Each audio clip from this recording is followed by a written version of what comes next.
আপনি এতদিন উত্তরবঙ্গের উন্নয়ন মন্ত্রী ছিলেন, আবারও উত্তরবঙ্গ মন্ত্রী ছিলাম, মানে এখনো তো আছি। এখনো আছেন, আবারও আপনার নাম ঘোষণা হয়েছে। আগামী দিনে উত্তরবঙ্গের জন্য আর কি কি উন্নয়ন করতে চাইছেন? অনেক কাজ বাকি আছে, সেই কাজগুলো তো শেষ করতে হবে। এখনই গড় করে বলে যাওয়া যাবে না যে কি কি বাকি আছে। আমরা অনেক কাজ করেছি, শুধু গত 5 বছরে না, 11 সালের পর থেকেই উত্তরবঙ্গের উন্নয়নে মাননীয় মুখ্যমন্ত্রী মমতা বন্দ্যোপাধ্যায়ের নেতৃত্বে অনেক কাজ হয়েছে। তবে কাজের তো কোনো শেষ হয় না, অনেক কাজ বাকি আছে, সেই কাজগুলো আগামী দিনে করতে হবে। আজ প্রার্থী নাম ঘোষণা হয়েছে, আপনার নাম এসেছে, কতটা আত্মবিশ্বাসী জয়ের ব্যাপারে? জয়ের ব্যাপারে তো প্রত্যেকটা প্রার্থী আত্মবিশ্বাসী থাকে যতক্ষণ না রেজাল্ট বেরোয়। আমিও আত্মবিশ্বাসী। দিনাটা বিধানসভা কেন্দ্রে বিজেপি অজয় রায়কে প্রার্থী করেছে, লড়াই কতটা হবে বলে মনে করছেন? এ ব্যাপারে আমি কোনো কথা বলবো না, কারণ বিজেপি কাকে প্রার্থী করলো কি করলো সেগুলো তো ব্যাপার না। লড়াই হবে দুটো রাজনৈতিক দলের মধ্যে। জনগণ যাদের উপর আস্থা ভরসা রাখবে তারা জয়ী হবে।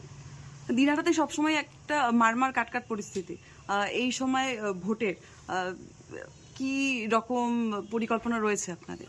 কোনো দিনহাটার মতন শান্ত জায়গা তো, মানে আমি গত 24 সালের লোকসভা নির্বাচনের ভোটের ফলাফল ঘোষণার পর থেকে দিনহাটার মানুষ আর কোনো বোমের আওয়াজ পায়নি। কারণে বোঝা যাচ্ছে যে কোথার থেকে গোলমাল হতো, কিভাবে গোলমাল হতো, এখন আর বোমের আওয়াজ দিনহাটায় নেই। আজকে যখন আপনাদের প্রার্থী তালিকা ঘোষণা হচ্ছে, ঠিক তার কয়েক ঘন্টা আগে রাজ্য পুলিশের একাধিক শীর্ষস্থানীয় পদের রদবদল হয়েছে, কোচবিহারের এসপিকেও সরে যেতে হয়েছে। ভোট তো আর পুলিশ দেবে না, ভোট জনগণ দেবে। সেই পুলিশ নিজের এলাকায় ভোট দেবে, সব জায়গায় তো আর তারা ভোট দেবেন না, বা পুলিশকে দিয়ে ভোটও করা যায় না। আপনাদের দলের অনেক পুরনো একজন লিডার ছিল রবীন্দ্রনাথ ঘোষ, তার নাম কোনোভাবেই আসছে না। পৌরসভা থেকে প্রথমে দেখা গেছে সে সরে গেছে, এবং এবার ভোটার তার যে প্রার্থী লিস্ট বেড়েছে সেখানে তার নাম নেই। তাহলে কি দল তাকে একদমই ছেটে ফেলে দিল? এগুলো ব্যাপারে দলের সিদ্ধান্ত, দল হয়তো দলের পরিকল্পনার মধ্যে অন্য কিছু থাকতে পারে। এমনও হতে পারে যে অন্য কাজ বা অন্য দায়িত্ব ওনাকে দেওয়া হলো।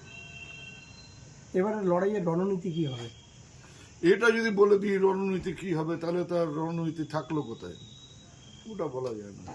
কতটা আত্মবিশ্বাসী জয়ের ব্যাপারে? এই ব্যাপারে আমি আর কোনো কথা বলবো না। বললাম যে জনগণের উপর আমার যথেষ্ট ভরসা, আস্থা আছে, বিশ্বাস আছে। Let's see. বলছি, প্রচারের কর্মসূচি কবে থেকে শুরু হচ্ছে? কারণ আমার তো প্রচার শুরু অনেকদিন আগের থেকেই প্রচার চলছে।